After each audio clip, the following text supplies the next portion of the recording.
In this video, we will be covering a data analytics tool known as Exploratory.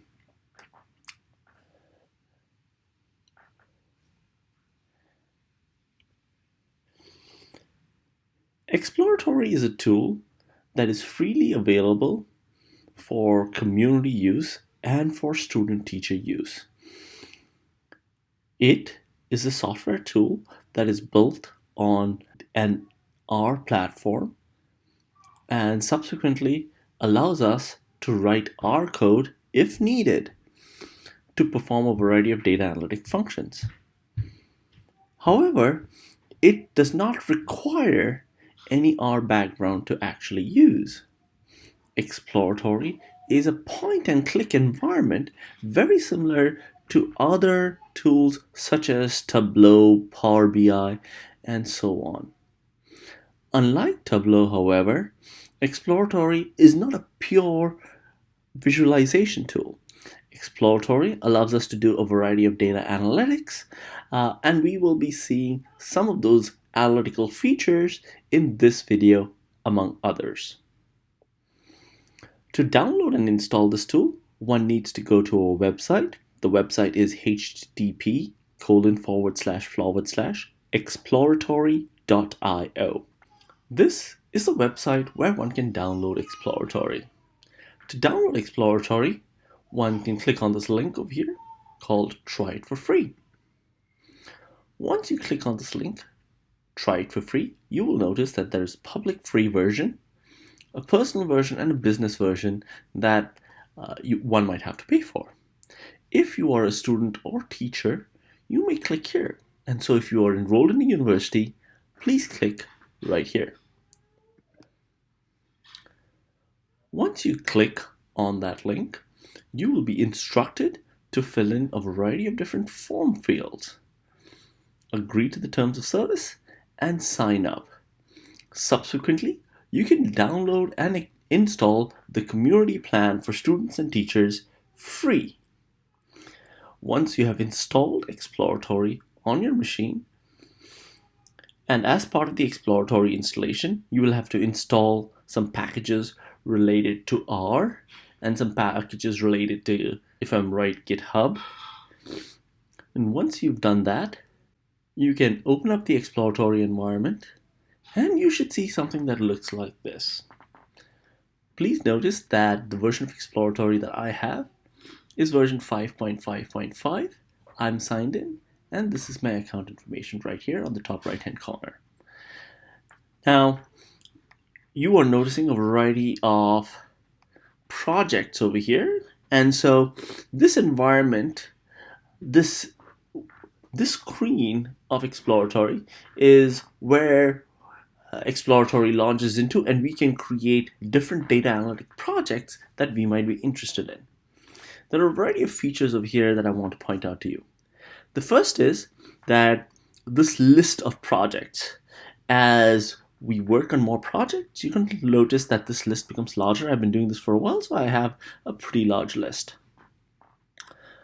One will also notice there are a set of resources over here. These resources should be considered required reading for knowledge about Exploratory.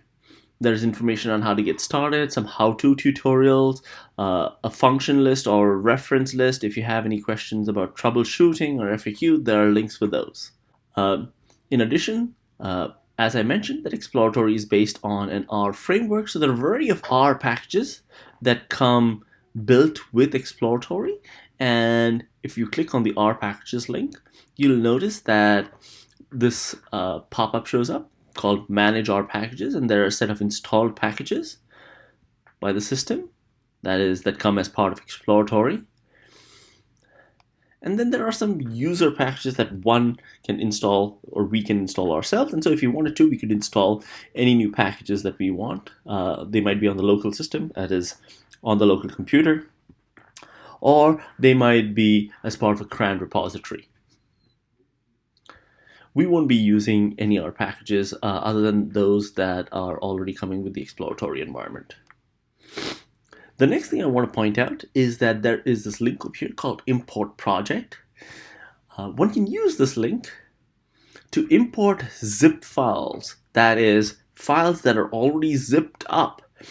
And so one can actually export exploratory projects from one exploratory environment and import them into another exploratory environment. And so we would use this import project link to import zip files, not extracted folders, the actual zip file itself, into one's personal exploratory environment. To start off with, we're going to start by creating a new project. So I'm going to create a new project, and I'm going to give this project a name. I've created a project name called demo_intro to exploratory. I create this project, and it's going to take some time, and the project environment opens up. A couple of things to notice. Our project is currently empty, and so we don't really have anything over here. But on the left-hand side, we have some terms called data frames, reports, and scripts. In our project at the moment, we have no data. And data frames is where we will find the data for our project. If we are writing personalized, customized R scripts for our project, we would find them under the Scripts tab. And if we had any reports in our project, we would find them under the Reports tab. So why don't we start by having our first data frame or a set of data for our project. So to do that, I'm going to click on the plus sign right next to data frames. Once one clicks on the plus sign right next to data frames, one notices that one can have data from a variety of different sources. For instance, if I have local files, I can click on File Data. And if I click on File Data Source, this data can be local, as in present on your own computer, or it can be remote, as in present on a server somewhere. Under both of these local and remote tabs, one will notice that one can have a variety of different types of files, and so Exploratory can import data from a variety of different types of files. Text files, Excel files, stats files such as SPSS, SAS, and Stata files, log files, JSON files, R data files. So a variety of different types of files we can bring data in. If you click on the plus once again, you'll notice that we can import data from a variety of different cloud applications, such as Google Analytics, Google Sheets, from Twitter search engines. Furthermore, we can bring in data from databases, from R scripts. We can scrape the web for data. And so a variety of different places that we can import data from. For this example, we will be working with file data. And so when we are working with file data, the data across the videos for Exploratory are going to be hosted on a remote server somewhere. And so I want you to click on Remote, and the data that we are going to import is going to be in the form of a text file that is CSV, that's comma separated values, and it's going to be delimited. So click on text file CSV comma delimited, and it will ask for a remote file URL. I'm hosting my files on Amazon's S3 bucket, and I have the link for the files laid out.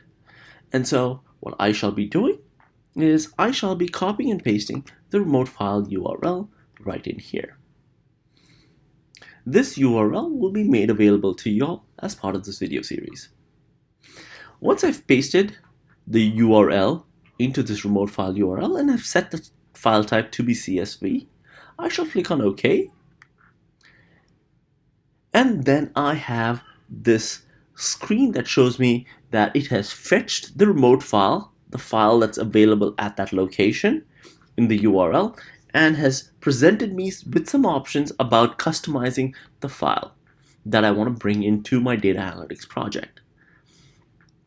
The first thing we should note is that we have a set of options over here on the left hand side that allows us to customize the importing of data.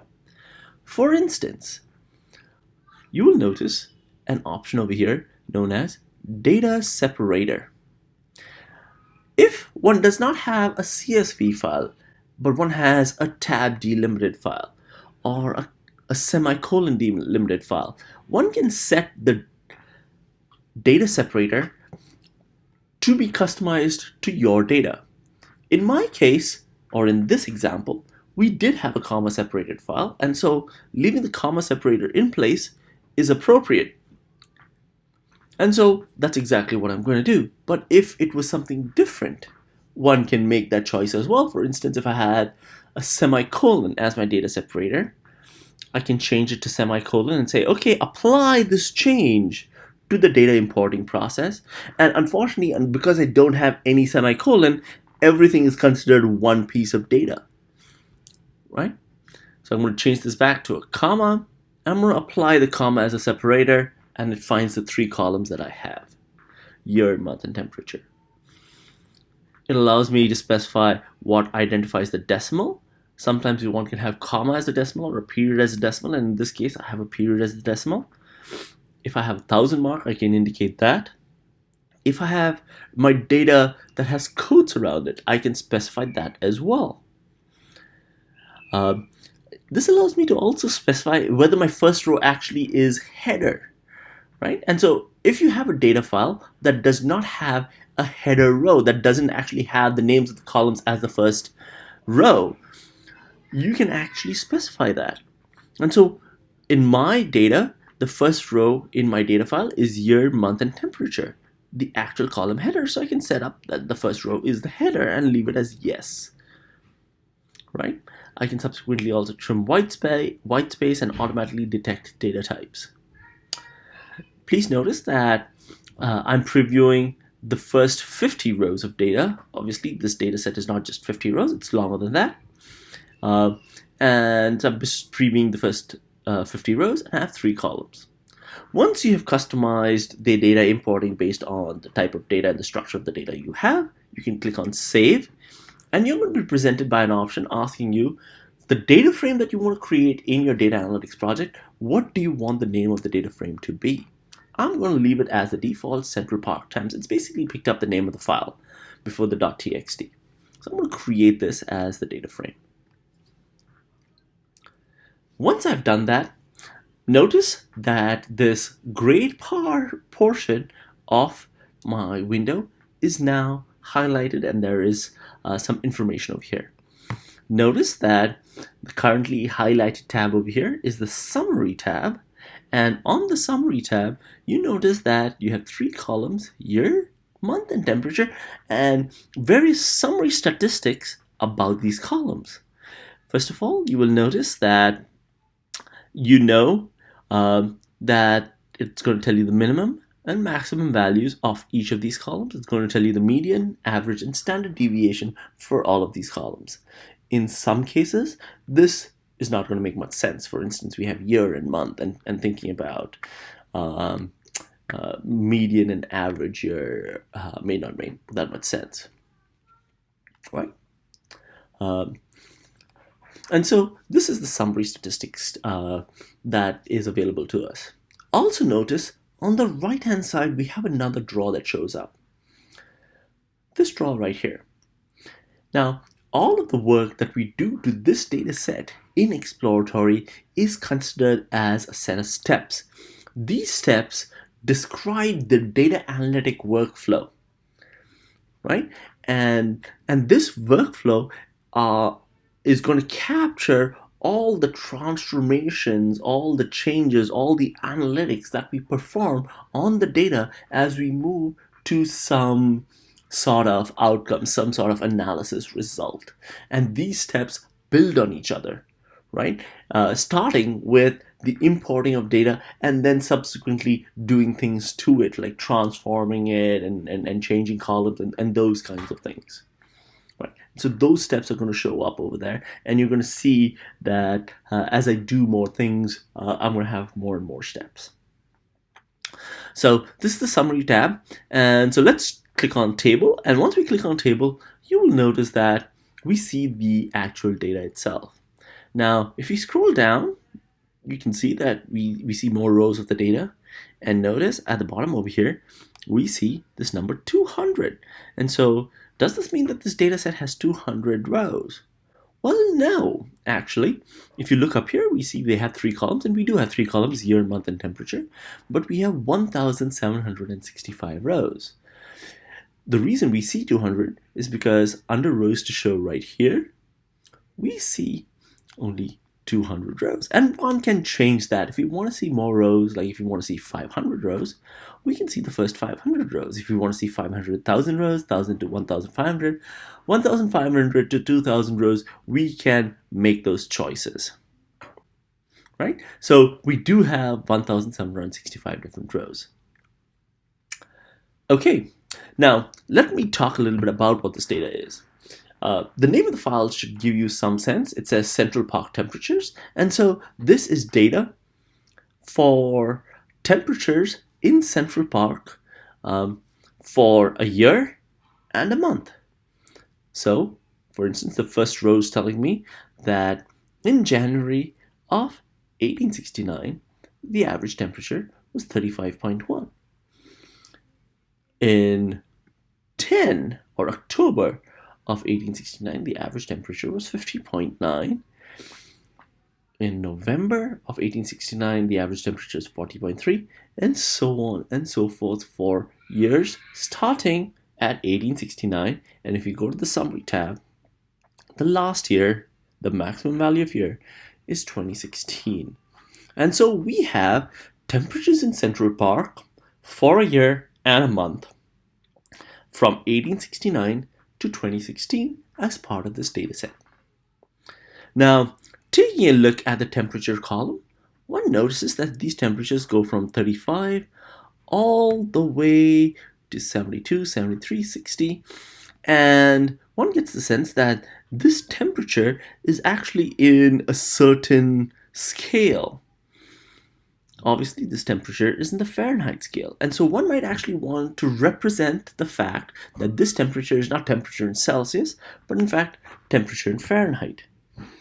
One can do that by clicking on this down arrow next to temperature. Once you click on the down arrow next to temperature, we have a variety of options. And so what this window presents is all the different types of operations that you can run on the data or on this column of data. And so let's start by doing something simple to this column, which is changing the name of this column. The first option, rename. If you click on rename, you're presented with the option of renaming the column from temperature to giving it a new column name. And I'm going to call this temp F. Temp F being temperature in Fahrenheit.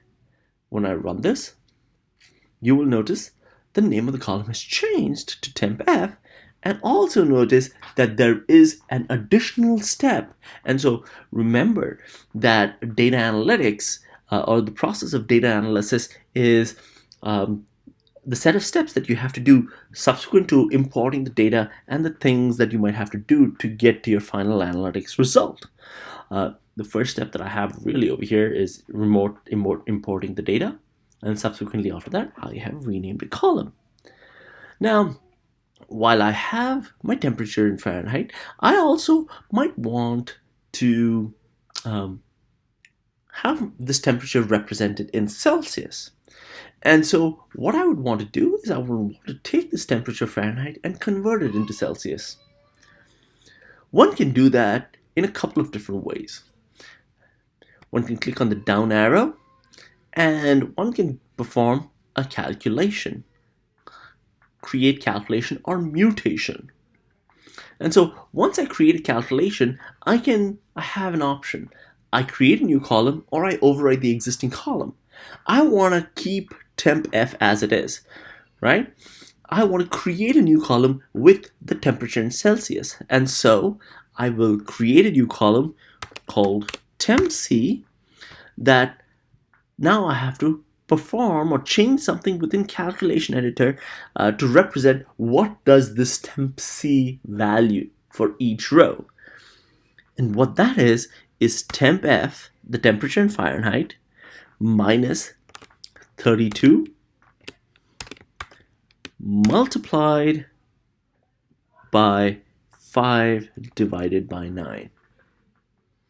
And so simple mathematical operations and even some specialized operations can be represented in this calculation editor. So tempc is going to take the tempf value, subtract 32 for it, and multiply it by 5 by 9. Once I do that, I can run it. And now I have this new column that has a tempc value. This is one way I can actually create a column. Now, to show you the second way a column can be created, I'm going to get rid of this step. And so I have create calculation step right here. Now notice alongside each step, I have a set of options that I can do.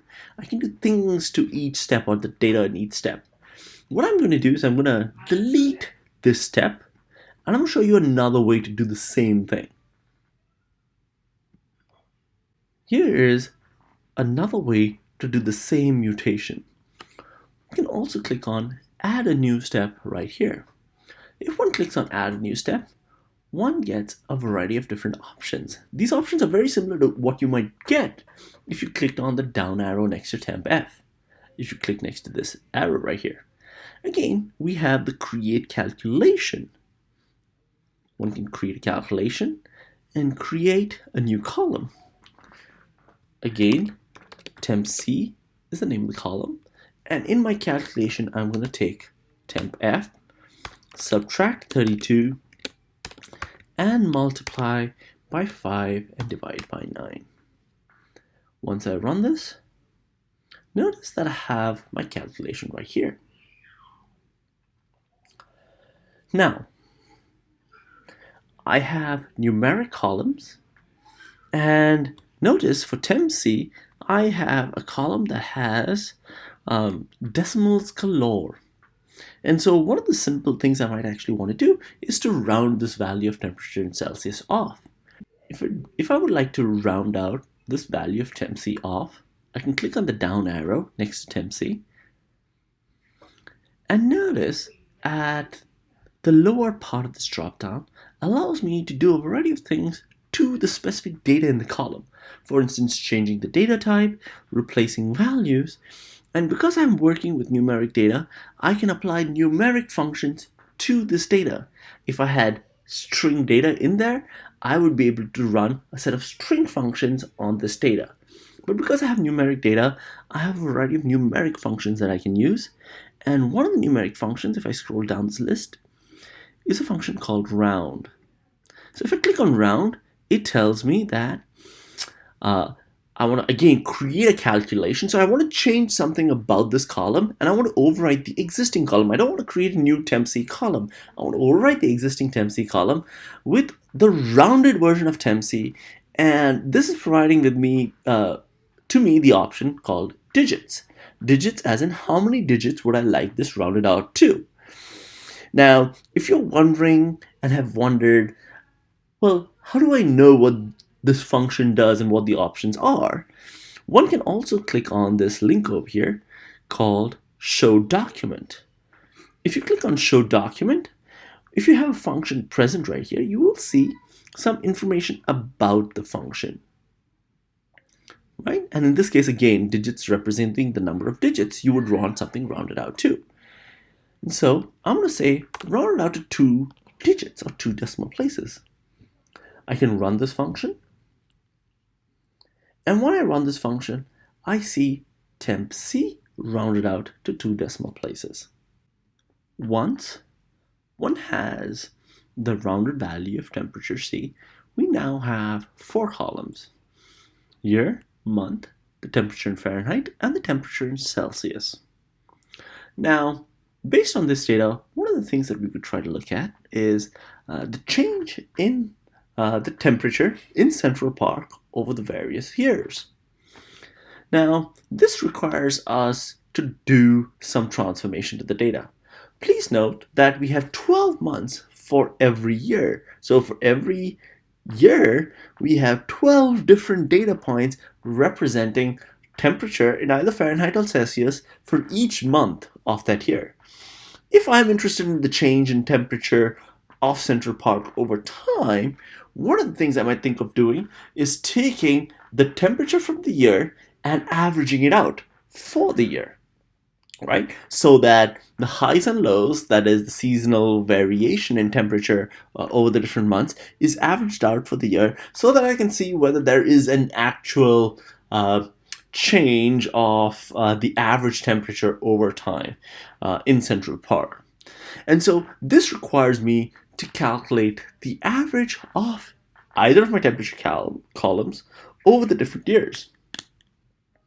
Now, to do that, if one were to take a sequel analogy, one would want to calculate the average of temperature C grouped by every year because we have the different months of that year. And so it might be something like, in sequel terms, select year, comma, average temperature C, comma, average temperature F from the table grouped by the year. Just like SQL has a group by function that allows us to create aggregations of columns based on create aggregations of values based on columns, one can also create aggregations in exploratory as well, similar to group by. If you click on the down arrow next to year, you will notice right here there is something known as the group by function. So by clicking on group by, notice that it creates these grouped values. It has grouped values of 1869, 1870, 71, 72, 73, so on and so forth, all the way up to 2016. It's created 148 different groupings. And notice that we have another step right here known as group by that has shown up. Now what I would like to do is to create an aggregation to summarize one of my columns, one of my temperature columns over here. And let's say I work with temperature in Celsius. If I click on the down arrow next to temperature in Celsius, I will see this option known as summarize or create an aggregation. If I click on summarize aggregate, it'll tell me, okay, your columns are grouped by year. What do you want to do with temp C? Do you want to sum it up for the year? What is it that you'd like to do? And if I click on sum right here, I have a variety of different options. I can get the average, mode, min, max value. I can do anything I'd like. And so I'd like the average value. And so I have the temp C underscore average for that year. Now, if I wanted to perform many different aggregations, not just maybe the average of temp C, maybe I wanted, let's say, for temp C, the minimum value, and also for temp C, the maximum value. So let's say I wanted these three different values. I wanted the average temperature, the minimum value, and the maximum value for each year, in addition to the average, right? And so I've been grouped by year, and I'm calculating the average, minimum, maximum values for each of these years. If I run this, notice that my data frame changes, right? I go from having those 1,000 plus rows to having 148 rows, right? Because there are 148 years between 1869 and 2017. So each year I have the average temperature, the minimum temperature, and the maximum temperature in Celsius. And so taking a look at this, I can now think of, okay, how can I actually represent this in a way that'll show me a trend over time? And so one of the options that I have right here, up here, is a chart. And so one can click on chart, and one sees that we can create data visualizations based on the data. Now, the thing about data visualizations in the exploratory environment is that our data has gone through a variety of different steps. So what is the data that we're actually going to visualize? Well, that decision is up to us, and it can be established by this pin icon right here. Notice that this pin icon is actually green right now, and this pin icon is linked to data in the summarization step. And in the summarization step, our data looks like this. And so the data for this visualization is going to come from after the summarization.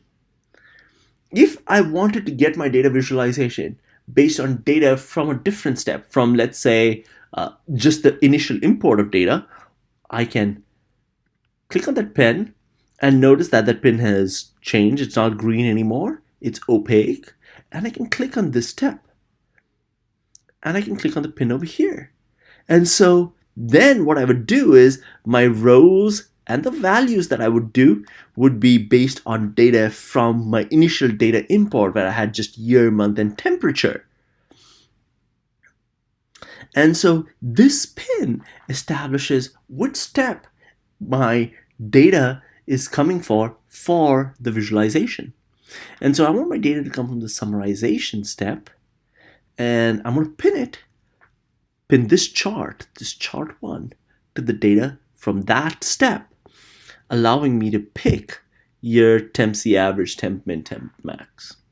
And so for this visualization, I can create I can use a variety of different options. And so I have a variety of different options over here in terms of what type of chart or what type of visualization I want to create.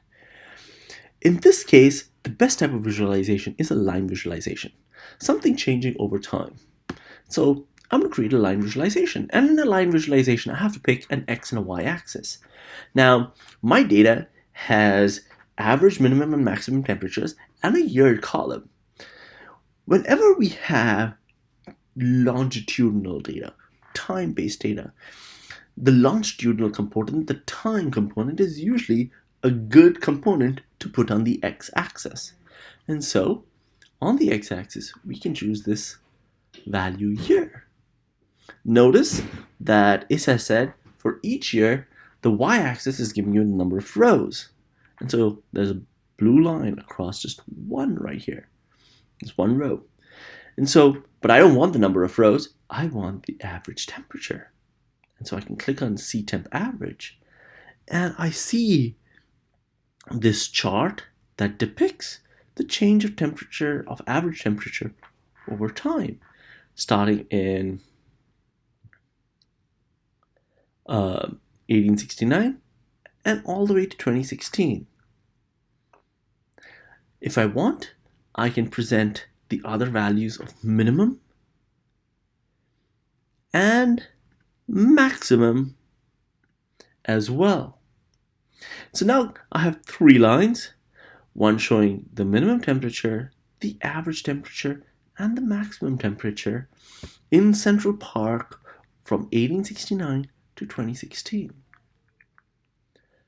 Now, one thing that you will notice is that I have something that's weird in this chart.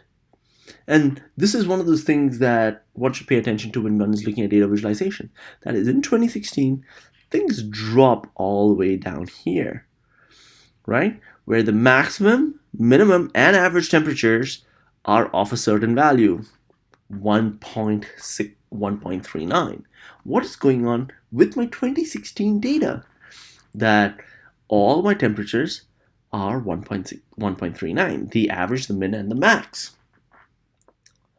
Well, to do that, one can go back to the table and take a look at the value for 2016, where the average is 1.39, the minimum is 1.39, and the maximum is 1.39 as well. Now, this is problematic. How can the average, minimum, and maximum be the same? Well, we can try to exclude 2016, but before we do that, I'd like to know why this is the case. So let me go back to the raw data. And so to go back to the raw data, I just click on the first step. And so I go back to data in the first step. And I have 1,765 rows. So I'm going to go and have it shows me rows 1,500 to 2,000. And I see that for 2016, I have data for only January. That is my problem. Because I have data only for January, I am capturing one temperature point for 2016. And so, One might think, okay, um, I might actually want to exclude that here from my data, from my visualization. To do that, I've already summarized it. And so after summarization, I can say, okay, I want to exclude 2016. And so I click on this year column and I can create a filter. I want all the data except 2016. I can say I can filter my data or filter my rows where the rows are not equal to a certain value. And in this case, the value I want is, I don't want the years, I want all years where the year is not equal to 2016. And if I run this, I have another step, a filter step, where the 2016 data is excluded. One last thing I want to actually do before I come back to the chart is I want to round out these average temperature C values. And so I'm just going to add another step over here. I'm going to work with the numeric function and I'm going to round out temp C average values to 2 digits, just so that the data looks a little bit better. Now, when I go back to my chart, again, notice that this visualization is pinned to the data from the summarization step. But I have done things to my data in step 6 and step 7 that have changed it a little bit. And so I'm going to unpin this chart from step 5. I'm going to pin it, and it's automatically getting pinned to step 7. I'm just going to set the pin over there. And notice I now have my data visualization representing maximum, average, and minimum values of temperatures from 1869 to 2015. Now, we have a chart, and we might actually like to customize this chart a little bit. To customize this chart, one can do it by clicking on the gear icon right here and setting the properties of this chart. I can set the properties of this chart, and I can start by setting, for instance, the title. The title of this chart may be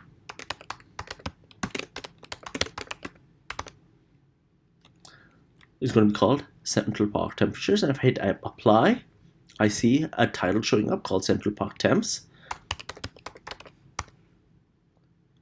There we go. I can apply an x-axis title, and so the x-axis title down here is just year. I can,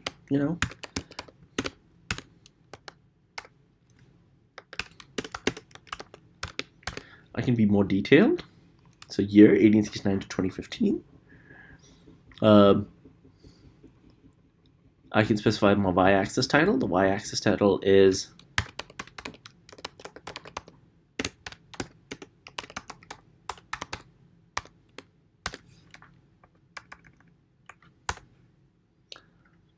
apply that. And so I can customize this chart by giving it a title, by specifying the x-axis, specifying the y-axis, and basically customizing this chart as I would like to. I can change the name of this chart and give it an actual name.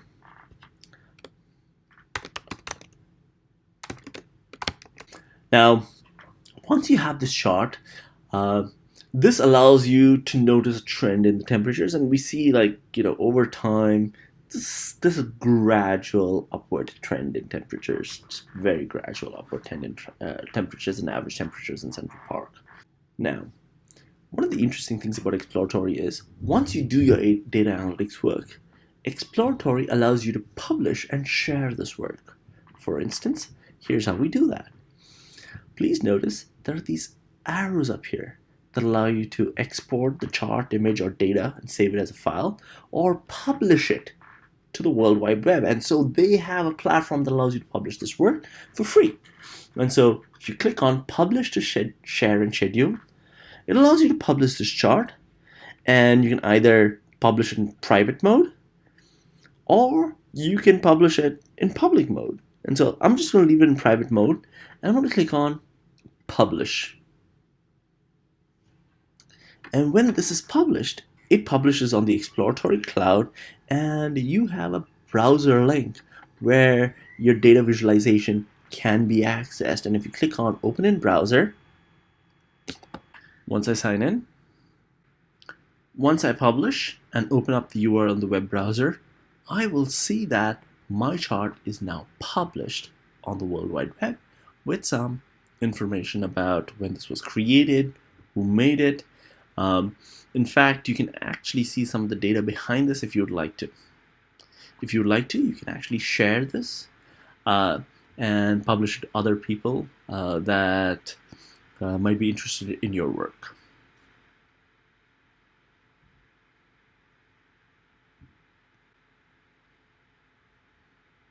You can also stop publishing by clicking on the Stop Publishing link.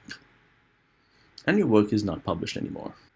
So this video introduces you to some of the simple and basic concepts of the exploratory environment. Thank you very much for paying attention. Please let me know if you'll have any questions.